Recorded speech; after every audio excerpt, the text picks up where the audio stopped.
حق وإعلان من كلمة الله. قالوا كده: الورد بينمو بالاهتمام والأشواك بتنمو بالإهمال.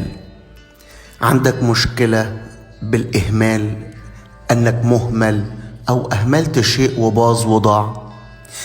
عندك تساؤل عن الاهتمام، في حد بيهتم بيك أو أنت بتهتم بحد قوي. عايز أقولك الكلمات دي مهمة جدا، لأنها بتأثر وبتغير في ناس كتير. في آية مهمة في سفر أرميا وأصحاح 15 وعدد 5، بيقول الرب كده: فمن يشفق عليك يا أورشليم، ومن يعزيك، ومن يميل ليسأل عن سلامتك. خلي بالك، في 3 حاجات الرب بيقول عنهم: من يشفق، من يعزي، من يسأل عن سلامتك.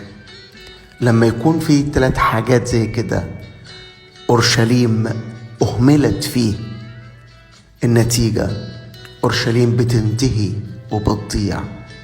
يا رب، أنا باجي في هذا الصباح وبتوب عن كل إهمال كان في حياتي.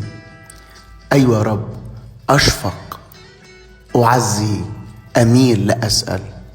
بتوب عن كل إهمال في خدمتي، في علاقاتي، في تصرفاتي، وباجي بكل قلبي ليك في اسم يسوع، لأني أثق يقينا أنك تقلع وترفع كل أشواك نبتت وخرجت نتيجة الإهمال ده.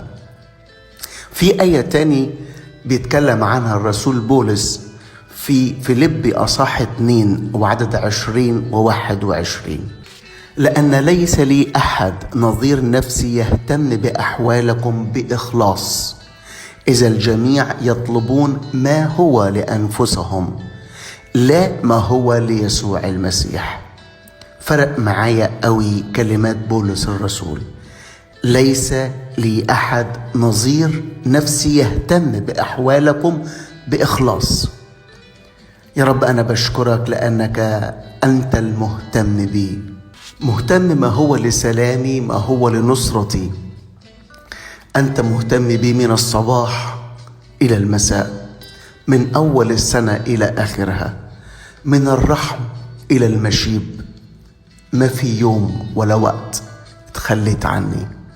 خير ورحمة، مراحم جديدة، عينك عليا. هللويا. يا رب، بعلن في اسم الرب يسوع أن أهتم بالآخرين بإخلاص، ليس ما هو لنفسي بل ما هو ليسوع المسيح. أنا بصلي في اسم يسوع كل اهتمام يكون مقدس، وترفع كل طيور خاطفة وأحجار معيقة وأشواك خانقة نتيجة عن الإهمال.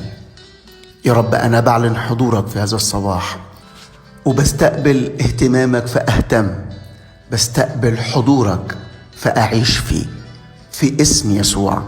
خلونا نصلي لأجل بعض. يبارككم الرب.